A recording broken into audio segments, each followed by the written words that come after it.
NBA trade deadline 2024 in the books. We're going to break it all down using my NBA 2K roster, Real 2K rosters, the modern era. Just a reminder, you can support the roster and get access to my roster spreadsheet by donating $20 via PayPal to the Real2K Insider at gmail.com. Starting off with the 76ers, who made one of the better trades of yesterday. They picked up Buddy Hield from the Indiana Pacers, and he is the best shooter that the 76ers have had since J.J. Redick. Most three-pointers made over the last 5 seasons, super durable player. And they needed another scorer while they hang on for dear life with Joel Embiid out. The 76ers are 30-20, but they're 1-7 in their last 8 games as Embiid has been out, and they also have a bunch of other injuries down the roster. A lot of core role players are currently sidelined. They do have 3 open roster spots, so they are going to have to sign some guys. One of those guys is expected to be Kyle Lowry, who currently, technically, still a member of the Charlotte Bobcats, or Charlotte Hornets, I should say. But they've been playing like the Bobcats this year, certainly. But he is still in the process of negotiating his buyout, so probably won't be joining the 76ers until much later. And even though they have Tyrese Maxey can play at the off ball at the 2 guard behind Buddy Hield and D'Anthony Melton. There's kind of been a little bit of a feeling that his back injury might be season ending, and they don't really have anything else in the way of scoring guard depth besides that. So I think Lowry would be a really good addition, and because they don't actually need a point guard with Campaign also being part of the team. They acquired him from the Milwaukee Bucks. I guess we'll slide over to now in a trade for Patrick Beverley. A little bit of a surprising move, as it didn't seem like the Sixers were going to be moving on from Beverley. His name hadn't come up in the trade talks or anything, but the Bucks were willing to offer a second-round pick to swap their 2 point guards, and the Sixers, I guess, figured, why not? Just a little bit more house cleaning on the Sixers. The reason why they have all these open roster spots is they salary dumped Daniel House and Jaden Springer to get under the luxury tax, which is actually what's going to allow them to sign a player like Kyle Lowry in free agency on the buyout market, because they duck under the second apron, essentially. Also, Furkan Korkmaz was salary dumped in the Hield trade as well. But yeah, going over to the Bucks, Patrick Beverley. The Bucks have been looking for a point of attack defender for much of the year. Dame Lillard obviously nowhere close to Drew Holiday in that regard. And, Doc Rivers obviously has some familiarity with Beverley from their time with the Clippers, but, that might be a bad thing as well, because Beverley, not really much of an offensive player at this stage of his career. And that was part of that was what made Drew Holiday so good, is that you actually had to guard him out there on top of being a solid defensive player. So that's really been the issue for the Bucks, is they have they have good point of attack defenders like Andre Jackson. Pat Connaughton has filled that role some, but if you don't have to guard these guys, then what's the point? You're just giving it all back on the offensive end, what you get on the defensive end. And otherwise, the Bucks also, they salary dumped Robin Lopez, saving something like $8 million in luxury tax payments. So that's why they traded him to the Kings, so they won't be able to re-sign him to fill their 15th spot due to reacquisition rules like the Zydrunas Ilgauskas rule or whatever from like 10, 12 years ago. Moving on to the Bulls. They did not trade anybody this offseason for the second or third year in a row. They haven't done any deadline deal since the Vucevic trade that did not go so hot. And, they're in ninth place in the Eastern Conference, gunning for the play-in again. And, the direction of this team is so...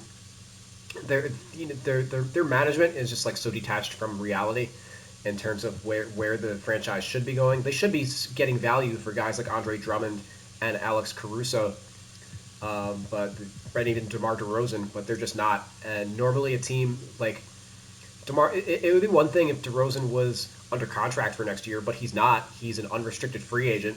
Are they going to?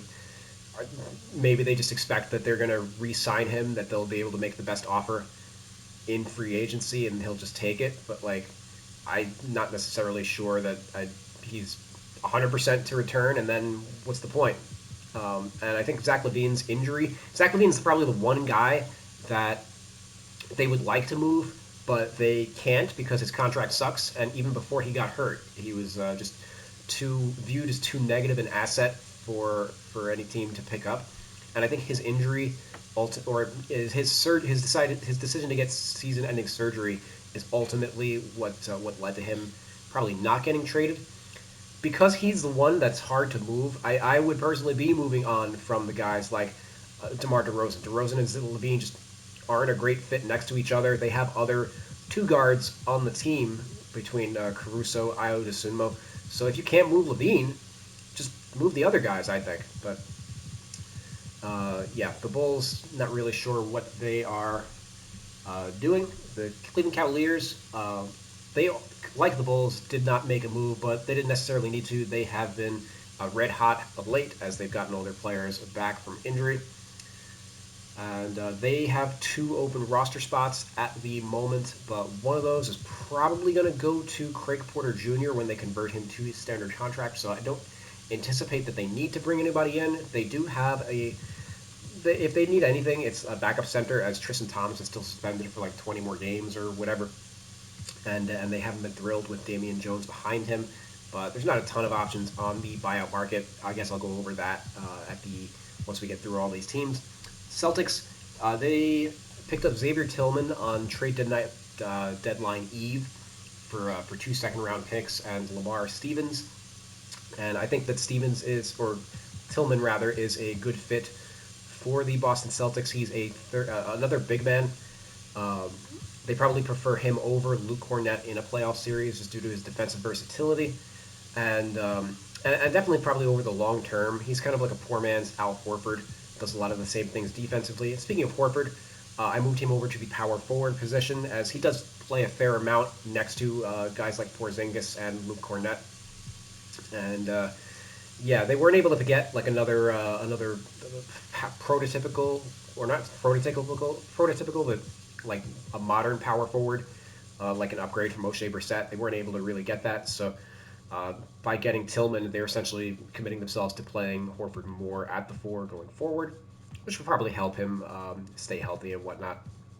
So, and they also picked up Jaden Springer from the 76ers. Salary dump for the Philly, but I like how Springer fits for this team. Shades of Drew Holiday for him defensively. It's just a matter of what he can do offensively.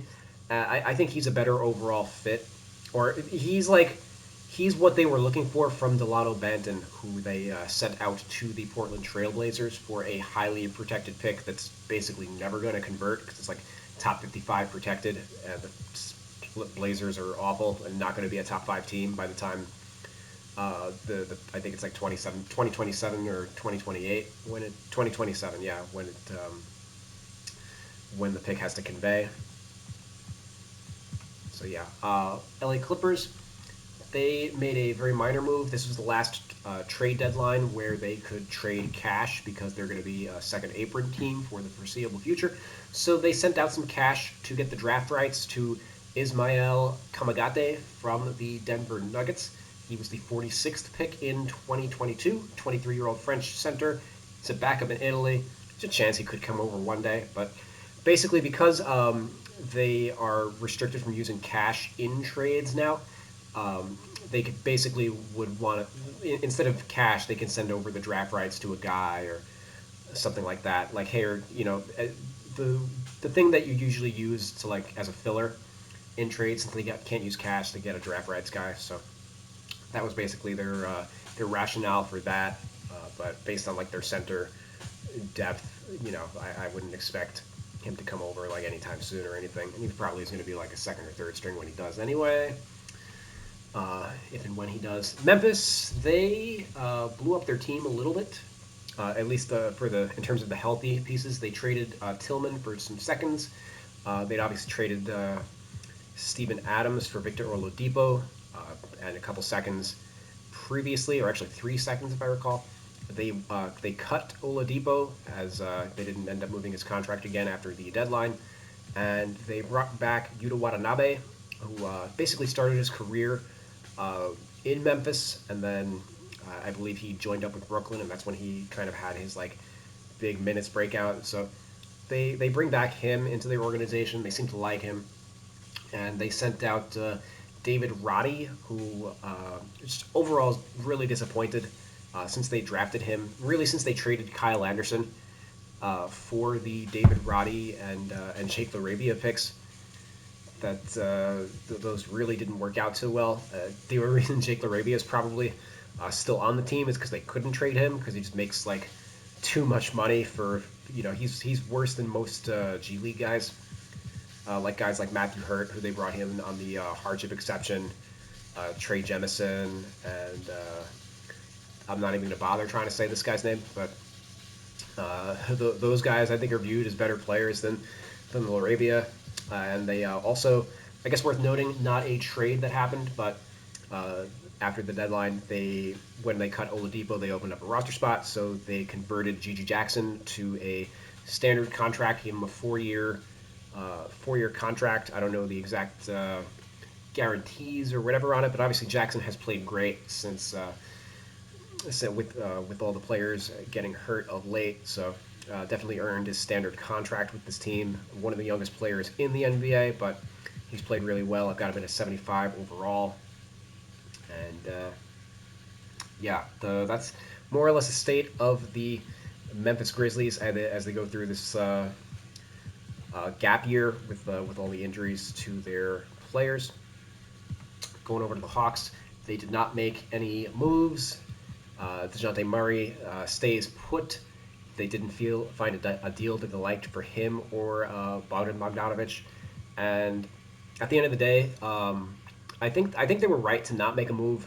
The Hawks, even if they traded him to the Lakers for like D'Angelo Russell or something, that wouldn't have changed their fortunes at all. For their 10th place in the East, they're chasing the play-in no matter what. Really, I don't anticipate them moving up to like 8th or. If there wasn't a deal that they liked, they're better off waiting until the offseason when a team that there's a bunch of teams without first rounders to trade that want Murray that will be able to trade more picks during the offseason. The Bucks are one of those teams, for example. If the Bucks are willing to trade 2 first rounders for DeJounte Murray in the offseason, there's not really much of a reason to take like a first and like spare parts from another team. It's better to just wait because it's not going to change your fortunes in the 2023 season or 2024 season.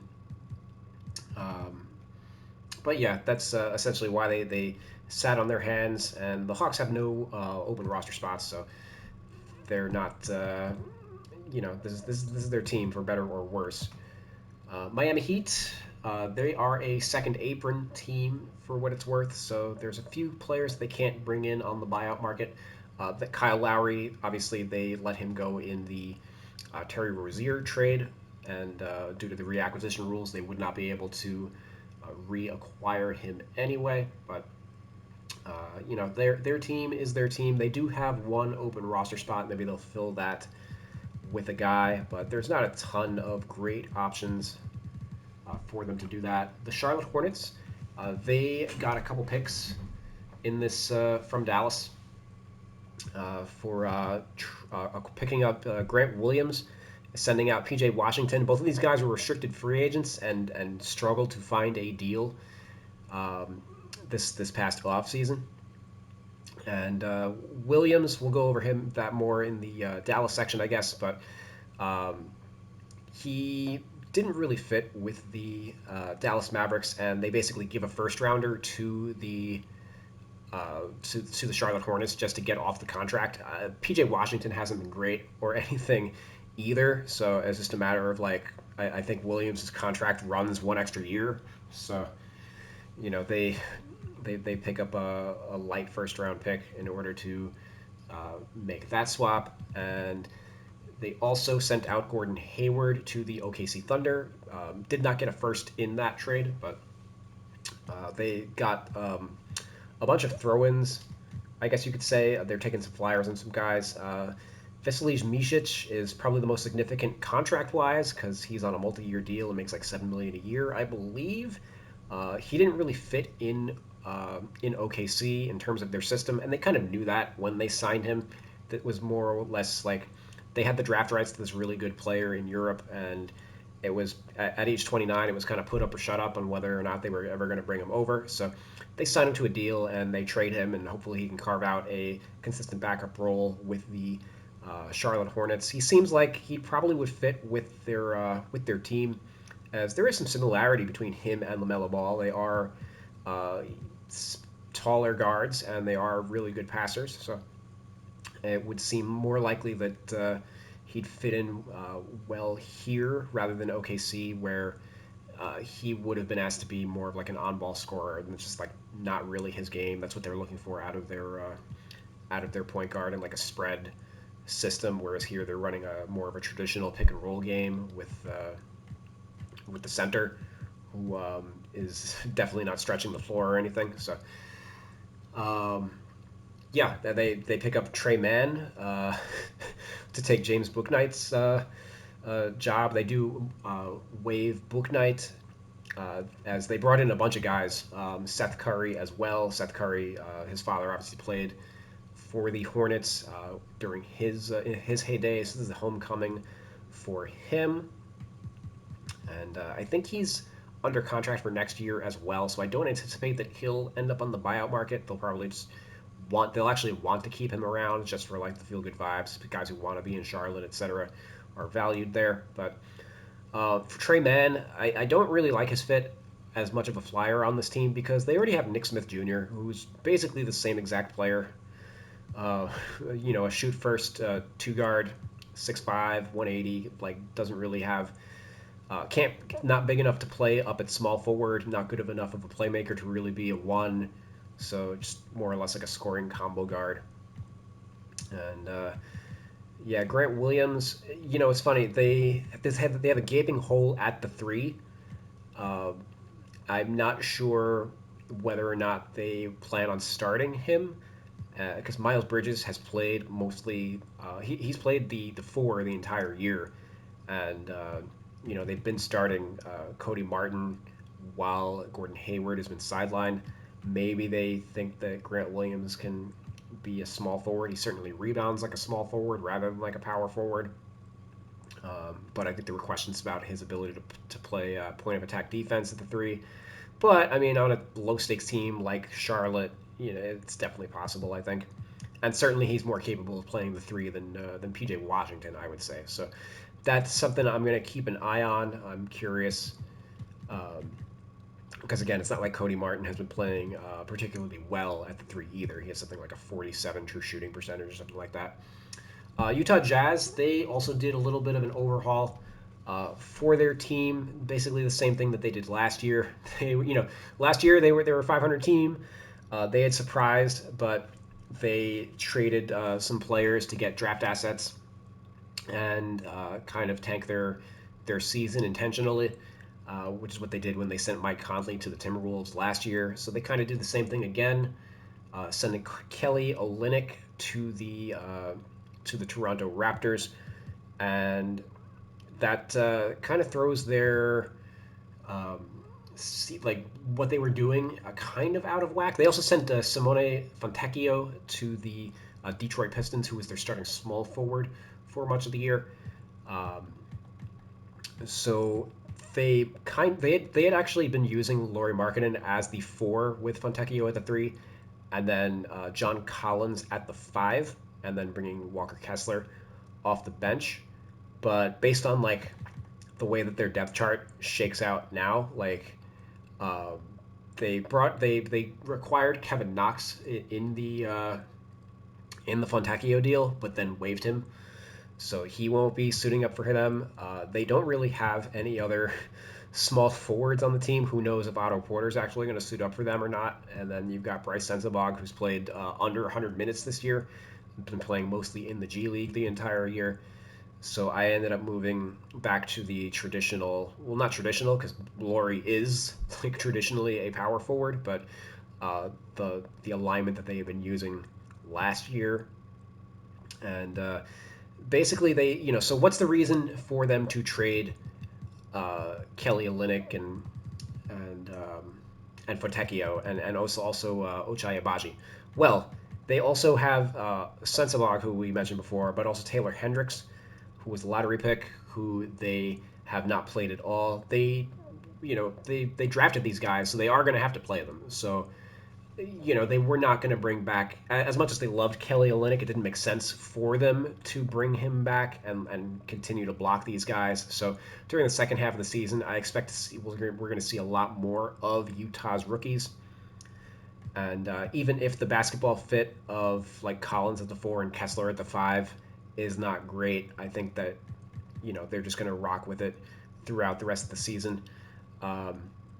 Taylor Horton Tucker is also an option to play the 3.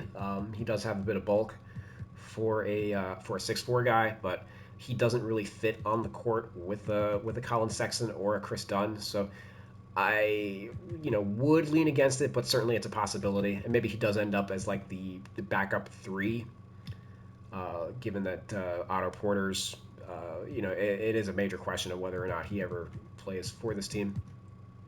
Going over to the Kings, they basically have the same team. They picked up Robin Lopez in a salary dump, getting some cash in order to do so, and then waived him.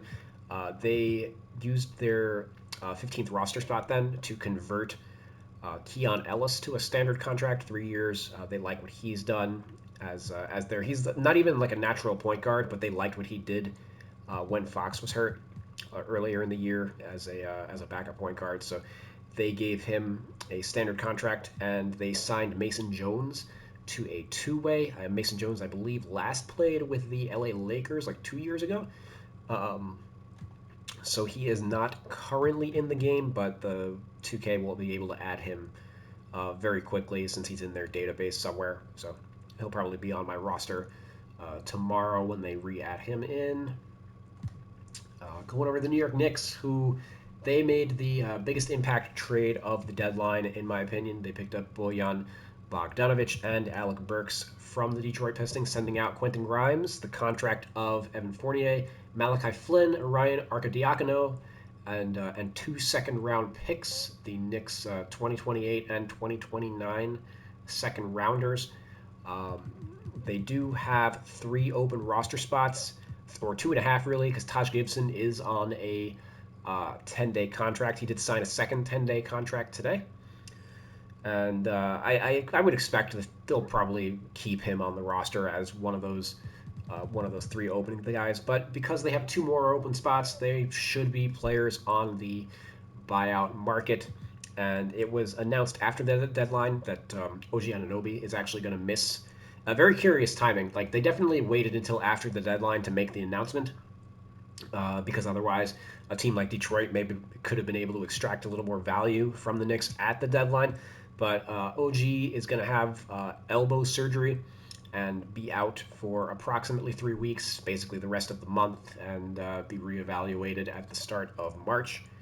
So with Julius Randle out, Mitchell Robinson obviously already out for probably the rest of the year. Bojan Bogdanovic joining the team is, it could not come at a better time. I know Tibbs doesn't like players with this archetype. He likes guys who can defend, but they are going to need somebody who can score the basketball, because with OG and Randall out, and Jalen Brunson also sprained his ankle the other day, they are going to need somebody who can score the basketball, and Bojan does that really well. Also worth noting that he's not new to New York. He started his career with the Brooklyn Nets a decade ago, so nice little homecoming for him. Some players can't handle the pressure of New York, but Bojan certainly was able to back then. And then they, the rest of the roster flotsam they sent out. I know a lot of fans are probably very happy to see Evan Fournier go. Tom Thibodeau among them, probably first and foremost, as Fournier couldn't get off his bench for the last 2 years. So I'm sure he'll be happy about the opportunity to finally play in Detroit. And I also worth noting, the Knicks somehow We're 2.5 million under the luxury tax, so they can sign guys under that like Kyle Lowry, etc. Um, let's see. Although I wouldn't anticipate that Lowry is going to be high on their list, or that rather that Lowry would be targeting a team like the Knicks because they have Jalen Brunson's obviously their starting point guard, but I mean he can beat out Miles McBride for minutes, and he depending on how much he wants to win a title or whatever, it's not like the Knicks are like a super deep team. He can definitely help them win. But Alec Burks, I guess worth noting, he was the Thibodeau favorite, which is why they brought him back. He played point guard his last season with the team, due to the injuries to Kemba Walker and Derrick Rose. So I think there's a possibility that he ends up playing point guard over Miles McBride, and kind of supplanting him as the primary backup at the one, because when the Knicks are fully healthy, they actually have a bit of a logjam. They've got OG, Boyan, and now Josh Hart. I've got him as a 3, but you could slide him down to the 2 and then slide Burks down to the 1, because then you've got Randall. Achua's earning steady minutes right now, um, especially at full health. I don't know if Mitchell Robinson's going to come back this year. When everybody's fully healthy, I think that's going to be the alignment that they take. Because that's going to help Achua get on the court. But otherwise, I would expect Hartenstein to be the backup 5, Achua to get most of the backup 5. Or sorry, Hartenstein to be the starter, Achua to be the backup 5, and then probably Boyan as like the backup 4, and then Hart getting a lot of the minutes at the 3 and the 2, and Burks getting a lot of minutes at the 1 and the 2. Tibbs, of course, is notorious for running very short rotations. So, keep an eye on.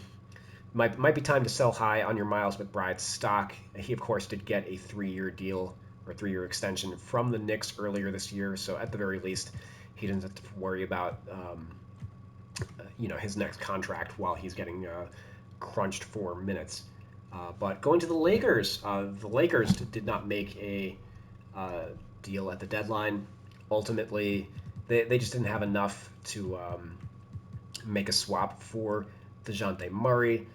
And I think that D'Angelo Russell also playing better over the last few weeks may have also factored in. They didn't feel like they needed to move him.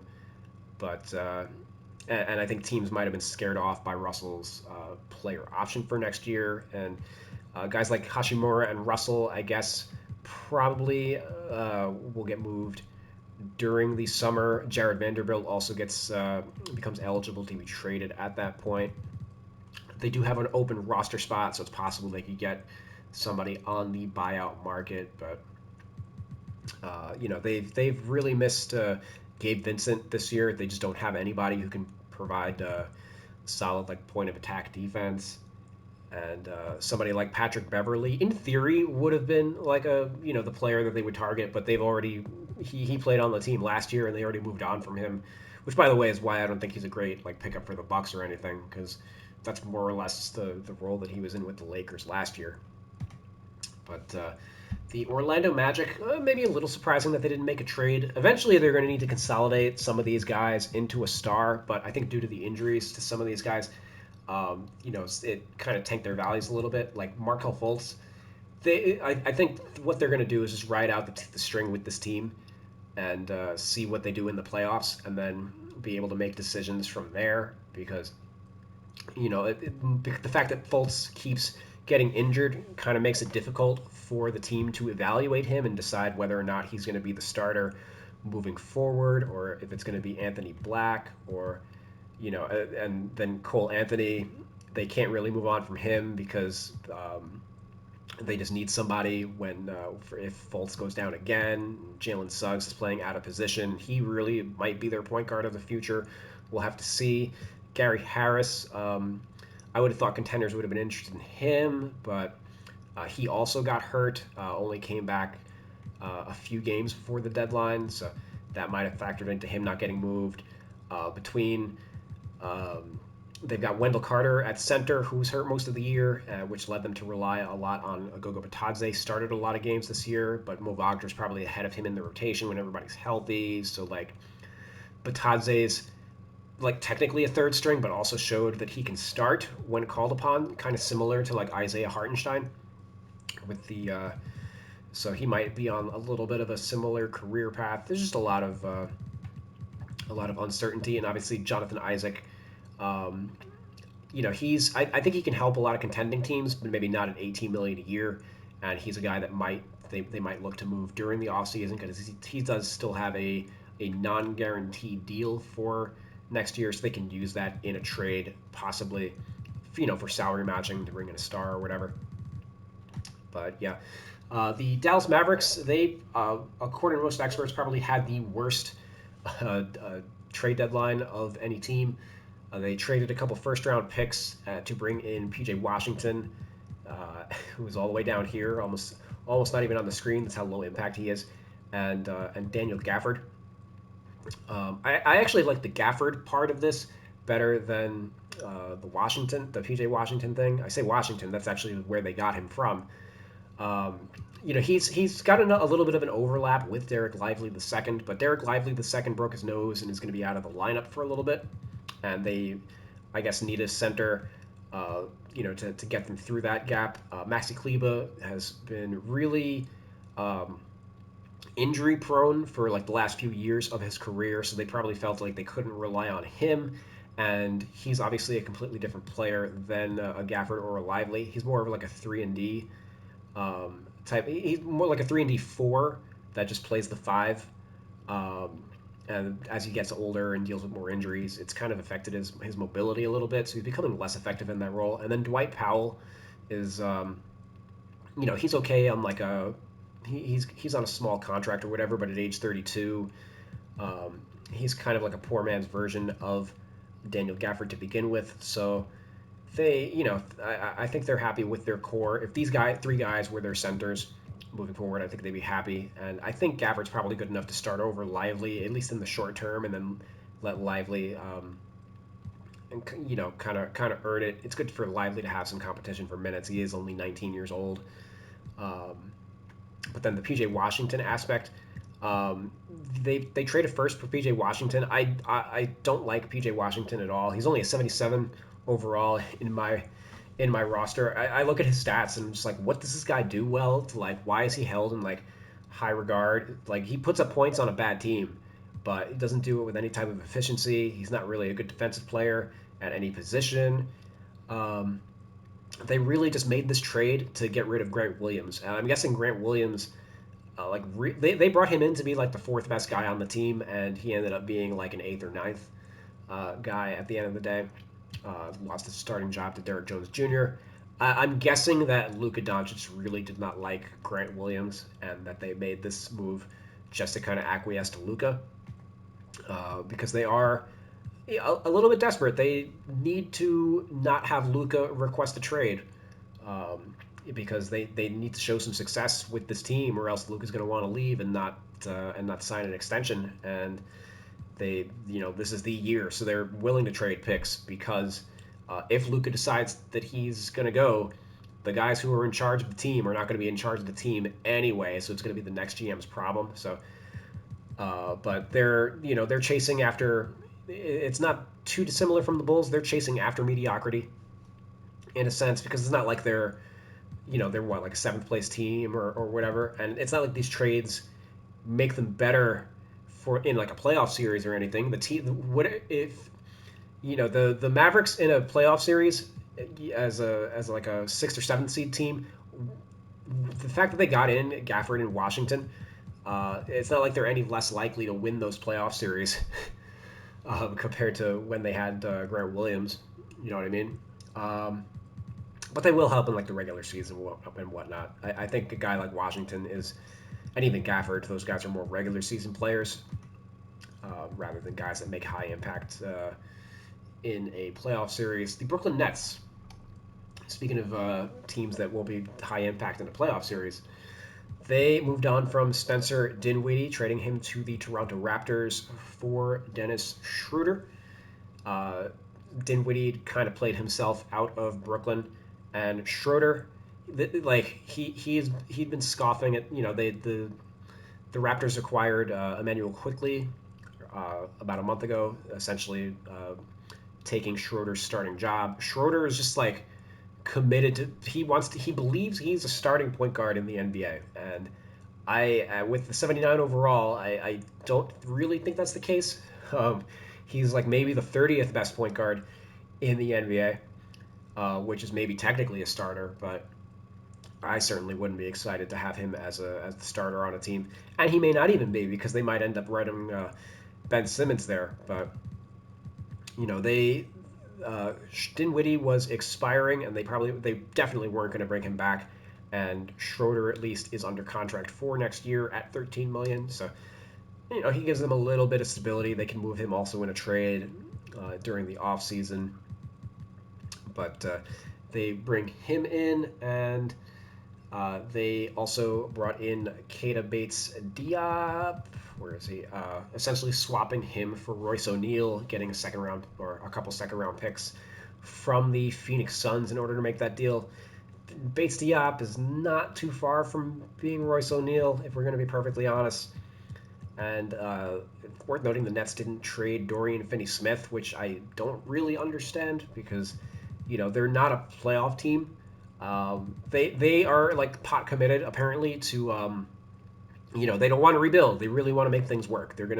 So this offseason, their plan is to trade their first round picks for a star like a Donovan Mitchell to pair with a Mikal Bridges, which, we'll see depending on the success of the Cleveland Cavaliers. Sure, I guess. And the fact that the Knicks actually don't really appear to be players for Donovan Mitchell because he wouldn't be a great fit, I think, with Jalen Brunson or like the Thibodeau system or whatever. So, maybe Brooklyn feels like, well, you can't play for the Knicks, but you can play in New York, and he would, in truth, make some sense on this team. Cam Thomas would certainly get traded in any kind of Mitchell deal, but being able to slide Mikal Bridges up to the 3, or maybe even just using Mitchell as the 1, Bridges as the 2, Cam as the 3. Yeah, I could see that kind of alignment working for the Nets, but yeah. So the long and the short of it is Dorian Finney-Smith, though. They're not a playoff team. They should have traded him to a playoff team. They had a ridiculous asking price for him of like 2 first-round picks, and I don't know what team out there was going to make that. As you see, I've got him at a 75 overall. He doesn't really do anything on offense besides shoot threes. He's just an okay defender. So, I don't really. I'm not a fan of what the Nets did. Well, I'm a fan of the 2 trades that they made, but I think they also should have traded Finney-Smith as well.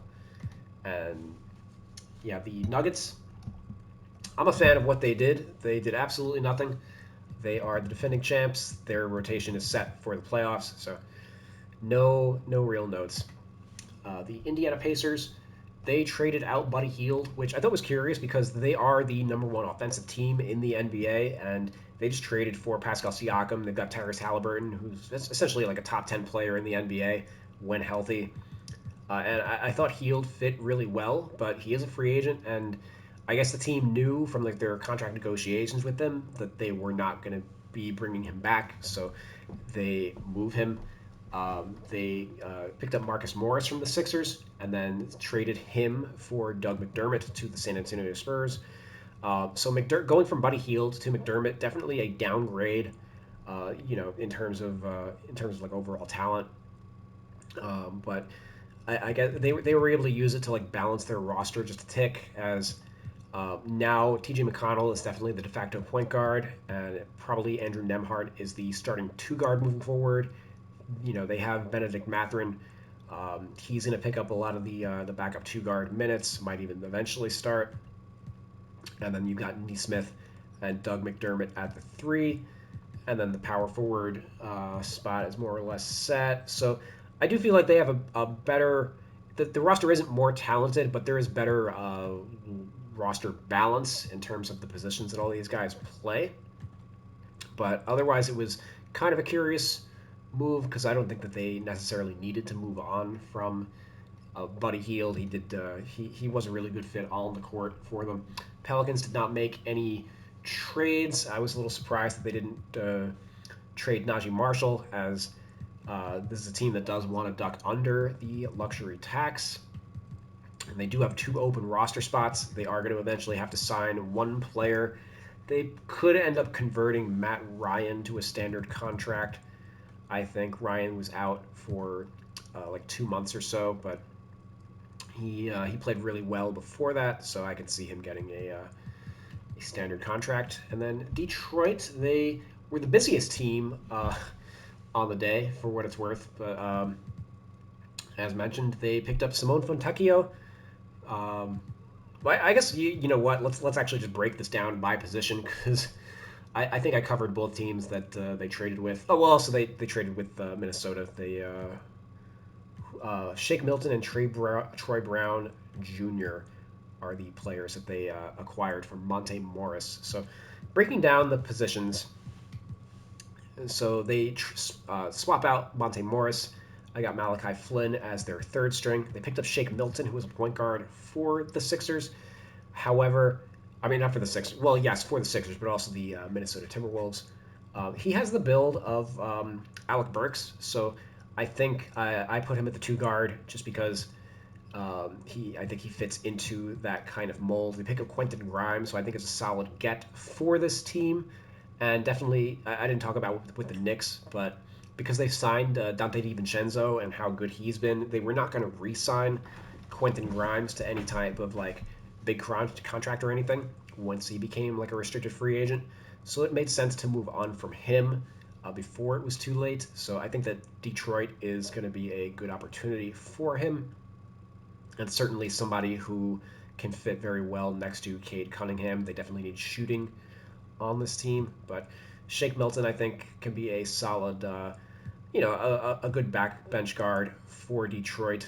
He is under contract for next season. I think it's $5 million team option, if I'm not mistaken. So we'll see what Detroit does with that.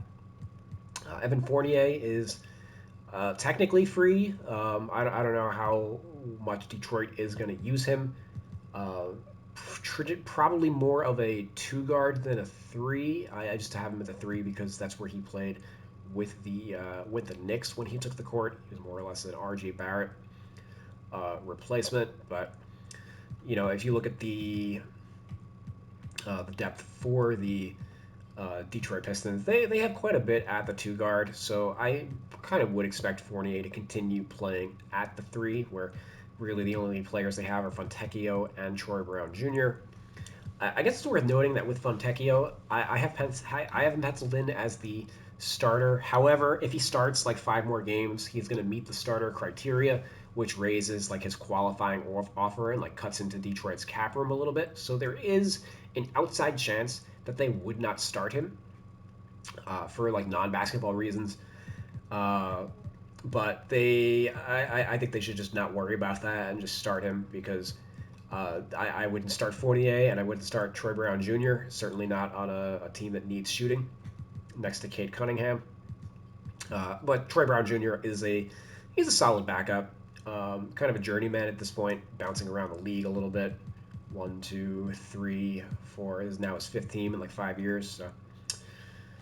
And then power forward, Isaiah Stewart still sidelined, but it does look like Asar Thompson's probably going to be the power forward moving forward. They do also waive Danilo Gallinari, allowing him to sign with a contender. And I think that means that Asar Thompson, definitely not a good enough shooter to be a 3, but so I've got him at the 4. If he's not at the 4, it's really just Isaiah Stewart. So that's one of the other reasons why I changed his position. Like, who else do we got? Because it ain't going to be – none of these guys can really play the 4. Jalen Duren, Mike Muscala, James Wiseman. The center position for the Pistons is pretty straightforward. Going over to Toronto, I actually liked the trade that they made. Trading a first for Kelly Olynyk, because when you break down the first – that they acquired, I believe it's going to be like the 28th to 30th pick, or not that they acquired, but what they sent out.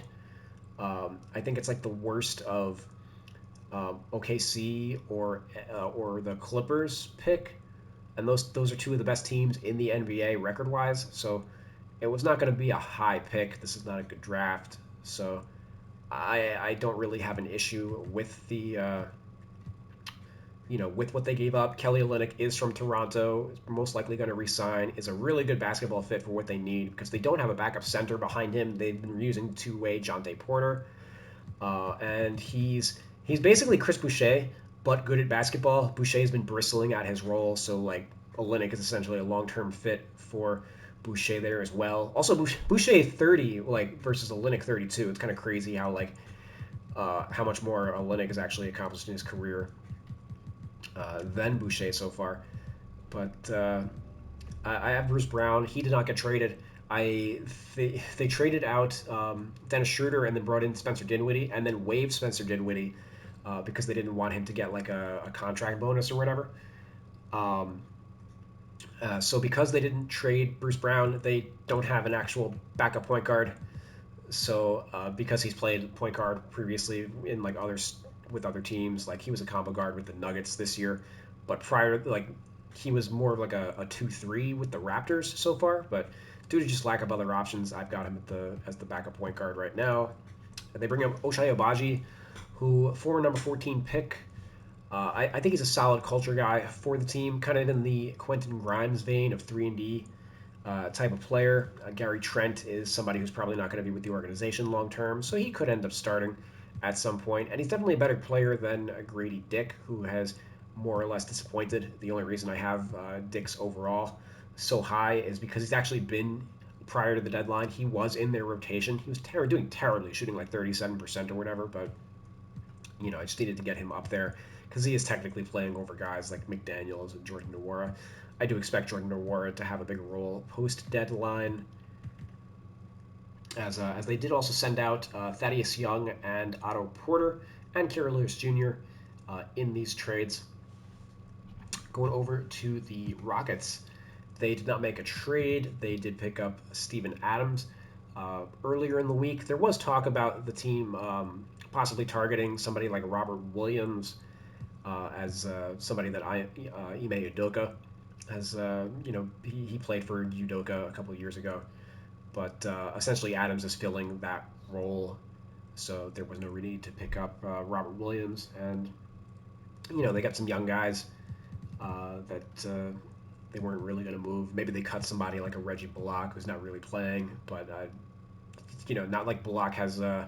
If he's not playing for this team, he's probably not going to play for a contender. So I don't think that they. No notes. They're in like 12th place in the West. They're solid. They're good, but not good enough to make a dent in the playoff race. So they're just kind of treading water until then, and hopefully making a bigger move during the off season. San Antonio, they picked up Marcus Morris for Doug McDermott, picking up a pick in the process, and they essentially are salary dumping.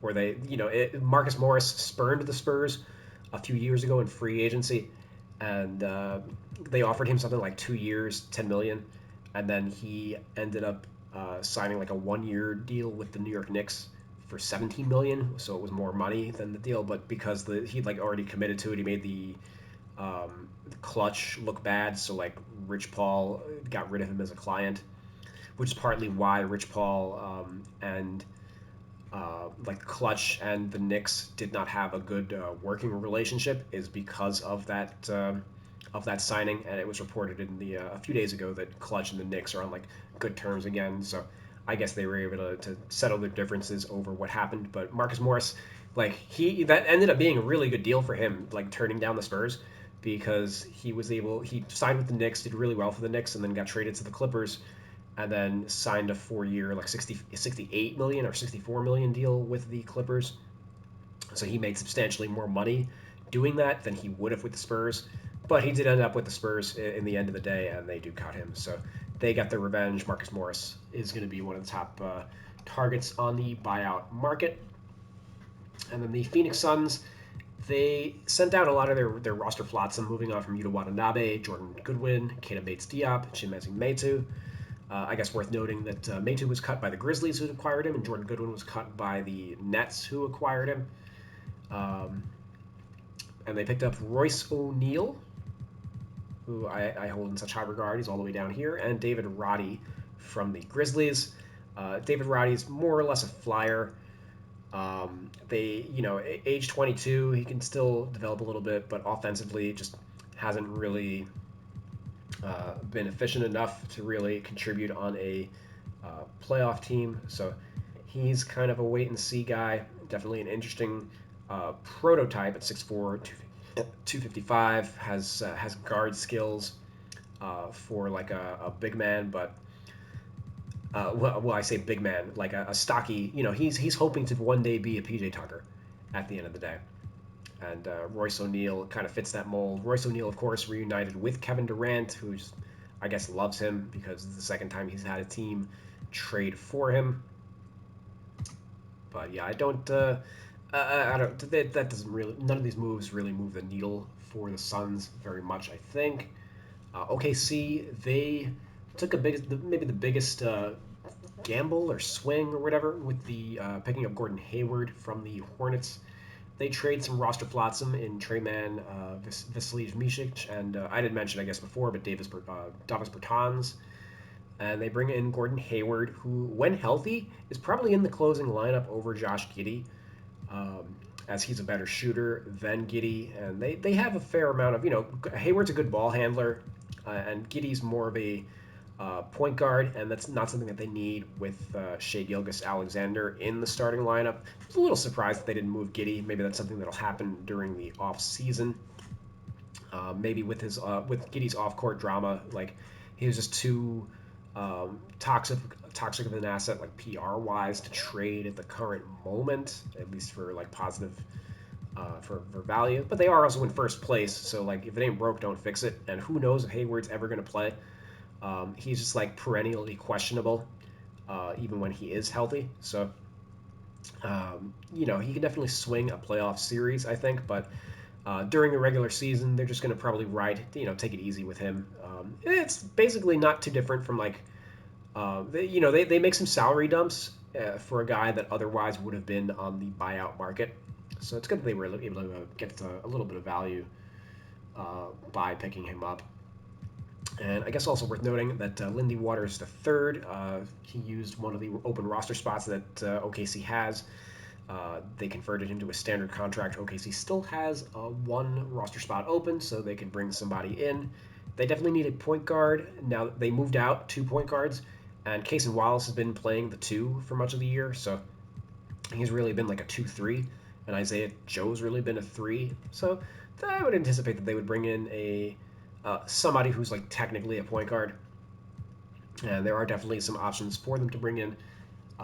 Minnesota, they did all their business on the trade deadline eve, bringing in Monte Morris, who I think is a solid. He's in the same tier as like the Spencer Dinwiddie and the Dennis Schroeder. Solid. You wouldn't be happy with him as a starter, but he's one of the better backups in the NBA. And given the advanced age and murky contract situation of Mike Conley, who's an unrestricted free agent at the end of the year, I think this is a solid get, as it's not a guarantee that Conley returns, and who knows also what he'd be at age 37. So it does give him a little bit of leverage in like contract negotiations with Conley. So just I think a solid add. They are one of the top 2 teams in the Western Conference, so good addition for a playoff run. Shake Milton wasn't really fitting, so bring in Morris, solid add. They do move on from Troy Brown Jr., which does leave a hole in their rotation that somebody's going to have to fill at the 3. So whether it ends up being, they have all these guys that Minnesota does that they drafted and then they haven't played at all. So it's kind of on the one hand, you get more consistency out of having a short rotation, but then on the other hand, when you need somebody to step up, it's kind of a mystery box on whether who's going to be able to do it. Wendell Moore, they used a first-round pick on, but he hasn't even been tearing up the G League, so I don't know if he's going to be the one to start playing the 3, if they're just going to play extra minutes for Nickeil Alexander-Walker, or if they're going to play a lot more minutes like Kyle Anderson, because they do have Naz Reid, who also plays the 4. It's just kind of curious, They were not happy to trade Troy Brown Jr. probably, and because there's not an obvious replacement for him on like the free agent market or anything either. Portland, they sat on their hands and did not trade any Malcolm Brogdon or Jeremy Grant. I think that they're probably going to regret not trading Brogdon because they are going to be a luxury tax team next year, and they're not going anywhere, so there's no reason for them to be a tax team, and he is going to be 31. So I don't think that them essentially taking the Bulls route of sitting on their hands. I don't think that was particularly a great idea. They do sign Ashton Hagans to a 10-day contract. He is not in the game yet, but he did play for the Minnesota Timberwolves 2 years ago as a two-way guy. So I would anticipate that he'll be back in the game tomorrow or something like that. The Golden State Warriors, the only trade they made was moving out Corey Joseph for some luxury tax savings. They saved like $8 million by making that trade. Chris Paul essentially is going to be their deadline acquisition, as he's been out, but he's getting close to coming back. Ditto for like Gary Payton II, and their midseason acquisition is Jonathan Kuminga, because they decided to finally start playing him heavy minutes. Whether or not it's going to be too late for them to make a run or anything in the playoffs is going to depend. But they ultimately also weren't able to find a Wiggins deal that they liked, and ditto for like Klay Thompson, Draymond Green. I think it's hard to move those guys. And then Washington, they did pretty well in this deadline, moving Gafford for a first. They took on the contract of Rashawn Holmes, who I guess is the backup center. He hasn't really played the last couple of years, basically since signing his big deal with the Sacramento Kings before they acquired Domantas Sabonis, essentially forcing him from the rotation. I don't know if Holmes is going to be able to contribute at a meaningful level, but hey, if you play fantasy, pick up Marvin Bagley, because it's his time to shine now, baby. Like, he has nobody in front of him, but kind of a mixed bag for the team in general, because they don't need on-ball scoring. They already have Kyle Kuzma. They already have Jordan Poole. They need somebody who's ideally going to be, the defensive-minded guy, cleaning up shots, but they just don't have a player like that on their roster. Maybe a guy like Bismack Biyombo would make sense in the free agent market, but also they're a tanking team, so they don't need to be bringing in those guys. They probably will cut DeLon Wright and add him to the buyout market. So a lot of playoff teams would love to bring in a guy like him. And that would probably open up a little more time for the rest of the guys on Washington, like Johnny Davis, because then Jordan Poole would be getting more minutes at the 1, and the rest of these guys can just divide up the 2. But yeah, and let's just take a quick look at the free agent market, as we referenced the buyout market a lot. I did mention before, but Killian Hayes got cut by Detroit. He might make sense for a team like Washington, who they need a point guard. OKC needs a point guard now. Memphis, all their point guards are hurt at the moment. But contenders probably going to look at a guy like a Corey Joseph, I think. I think Frank Ntilikina is kind of a sleeper candidate as well, at least in terms of like a point of attack defender. Is he really any different than Patrick Beverley at this current point? Probably not. James Bouknight, throw a two-way at him. I believe he's still eligible, I guess. Joe Harris was also cut by Detroit. He'll sign with a contender as a bench shooter. I think Danny Green is going to end up signing with the Philadelphia 76ers. He was on the team at the start of the year, and now they have the roster spots available. Daniel House, he is going to be on a playoff team, on a 3-and-D guy, but isn't exactly a high-end option, or else the Sixers wouldn't have moved on from him either. Essentially, Green is going to take his roster spot probably with the Sixers. Furkan Korkmaz also got cut by the Pacers. I don't know if a team is going to pick him up, though. Gallinari or Marcus Morris, I think either one of these guys I would love to see them return to the Knicks. That's just me, but probably the two of the most coveted guys, I think, on the market. A lot of teams would love a power forward. And then Biyombo makes sense, I think, for a contender looking for a defensive-minded backup. He could also make sense in Toronto, where he previously played. And Robin Lopez, sure, maybe for a contender, whatever. Anyway, thanks for watching this video as we broke down the trade deadline. And download the roster, Real 2K Rosters, the modern era, available for all platforms. Like, follow, subscribe, helps the YouTube algorithm, and I will see you guys later. Peace.